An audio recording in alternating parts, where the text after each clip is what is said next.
Welcome back to Stink Quest. Yeah. Did you know that there are people who have a fetish for farting? Mm.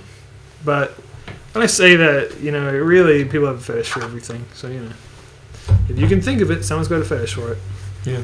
But farting is, I wouldn't say it's common, but it's one of the ones that is higher up on the list, I suppose, as opposed to, I don't know, eating rocks, I guess, in terms of fetishes.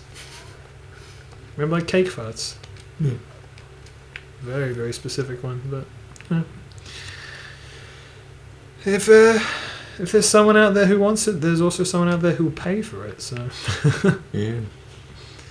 personally, I don't think that farts are very attractive. Weirdly enough, Yeah.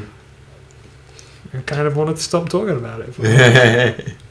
I just wanted to see if you had anything to say, but I guess not. No, I'm not interested. You just kind of grossed out. Yeah. I think they're funny, but I don't like the smell. Right? I don't think they're funny either.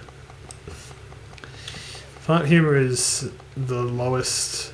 Well, it's kind of funny it's because the whole thing about fart humor is that it's the Not very attractive at all. no. Well, it's the lowest form of comedy, but it's also the most universal form of comedy, right? Where anyone can find it funny, but also that's why it's considered so lowbrow. It's not clever. It's not clever and it's often not funny. There are really funny toilet humor jokes though. I can think of one. I think when I can't believe I'm talking about this right now. But you see films and shit where it's just awful, right? Where the joke is they farted. That's not funny in my opinion. I know you're laughing right now, but it's not for me personally. Where it's they're moving and there's a bit of dead air, so I don't know, put in a fart sound effect. Haha, he's a goofy character. I hate that shit. What I do like, however, is when the fart joke itself is the punchline. Like the fact that you didn't expect it to turn into a fart joke. Have you ever watched, I forget what it's called. It might just be called Time Travel. It's a Tom Scar video. Right. So basically, so this is what happens, right? I'm going to explain the joke. But Tom is at a party, right? He's like, guys are going to order pizza. And he starts typing in, looking. He picks pepperoni pizza or something like that. And this before he calls up the pizza place, a version of himself in the future appears, and he goes stop! I'm you from 1 hour in the future. Whatever you do, don't pick pepperoni pizza. And he's like, what? He's like, yeah, it causes a series of events that ends that leads up to the end of the world in an hour. And it's like, yeah. So he's like, all right, or order something else, and he orders something else, and he's like, this time it led to a series of events where robots have taken over, and then another one is like, oh, maybe pepperoni, pineapple pizza. Hitler comes back from the dead. Dinosaurs come back. He said they're killing everyone. There's one where it's like, it's like. In this future, I have a robot arm now. That sounds awesome. It is awesome, but I also have AIDS. And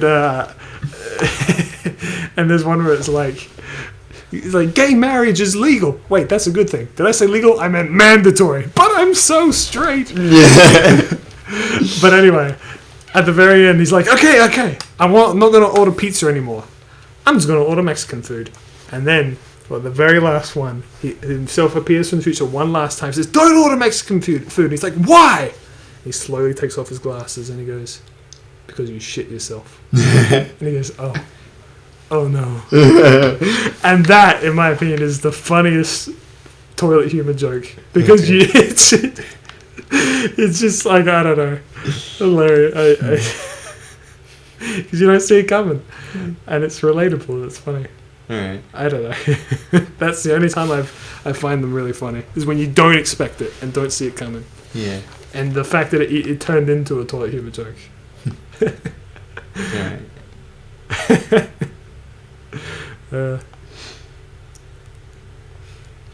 I think I don't think I have much more to say about The Rise of Skywalker in Star Wars. Okay. The other thing on my list is the new Doctor Who season has started, and I've seen the first 2 episodes, like the latest episodes so far. called Spyfall. Wait, there are new episodes already? Yep. Oh, alright. Do you want me to continue to talk more? Yeah. Alright. You don't care about spoilers or anything like that? Nope. Okay. I doubt there's anything that you can spoil in the first 2 episodes that I care about. But if there is, then I don't know, maybe the series might actually hold my interest more often. Alright, so basically what happens in it is the Master comes back. Yes. That is the appropriate reaction. It's alright. It's kind of interesting where it's about technology and its effects on people a little bit, but it's not really focused on that. It's really focused on these alien light creatures. So it's not impressing you. I guess to summarize, that's what it is. It's to cut out all the dead air. Yeah. You're just like so it's still not really really doing the trick. What I thought was cool was that it feels like they've gone straight to the point with who the bad guy is in this season. Okay, I feel like the Master is going to be. Is the Master regenerated again? Yes, they're going to a new guy. Is she female, male? It's a male. Oh, yeah. I liked Missy. Yeah, well, I mean, Missy died in the Doctor Falls, where the Master. Well, that's true, but killed you know, the Missy. so you can regenerate again. Yeah, and that's not the first time that the Master. And he's a completely new Master now. Yeah, it's new. Well, haven't really explained what happened. Doctor Who is a classic example of a series where if a character dies, I don't feel anything ever because it doesn't matter. Yeah. Missy kills him and they kill each other. The fact that it's so complicated that you can't even remember it is exactly what I mean by it doesn't, like, it's all been lessened, you know? Yeah. The impact of death is so... It's just not even existent that, like, you can't even... When a character is supposed to be 100% forever dead, he's not forever dead. Yeah. And we've talked about it before with exaggerated deaths of the Doctor. So many are over the top, and the best one is the one where Christopher Eccleston says, "Well, that's me done, see ya." And that's pretty much what happens. He's like, "I'm gonna go, and I'm gonna look different. Sorry." Wait, in terms of regenerations? Yeah, he's just the... That was probably the good, yeah. Like, it was a little bit dramatic, but it wasn't over the top. I mean, that's whole series is which is like, David Tennant was over the top, Matt Smith was over the top. Yeah. Peter Capaldi's was over the top. Yeah, like... Because the entire episode he was dead. All of them. It's just... Whatever, man. I'm so not into Doctor Who right now. I can't even... Alright. It's interesting. Well, I mean, like, I can talk about it, but I don't have a lot of high praise for the show right now, if I'm honest. Yeah. I like Jodie Whittaker as the Doctor. I'm still not quite... I do too. Settled with it, but I like what she's doing. I'm settled with her, but I just think that the writing of the actual show is severely lacking. How did she take over the dragon? Because why not? Alright. Why wouldn't she be able to? Explain. Actually, give me one reason why she wouldn't be able to. I don't know. I don't fully understand it now. Exactly. Yeah. Well, this is a being of Twilight, and she's the Twilight Princess, right? So why couldn't she just do what it wants, right? She can do stuff we can't explain, so... Yeah. Well, yeah, she is, like, ambiguously magic. Yeah. I do like, you know, that's what I kind of like about magic in Zelda, is that magic is just magic, you know? There's not, like, elemental types, necessarily. There's not, like... great lore behind it. It's just like you either are or you're not. Yeah. You know, it's just that simple. And no one's the plot very rarely revolves around like, oh, a great wizard in the hills of, you know. It's just like you just are or you're not, and it's kind of not really acknowledged much by people, is it? I kind of like that. Oh shit. No, it's usually just certain people who are in the know and be like, oh hey. It's not even like that. I feel like everyone knows magic exists. Just They don't care. Yeah, it's like whatever. It doesn't change the way they do their life. There's no like real wizards apart from wizrobes, I think, right? Is there like a wizard like NPC character?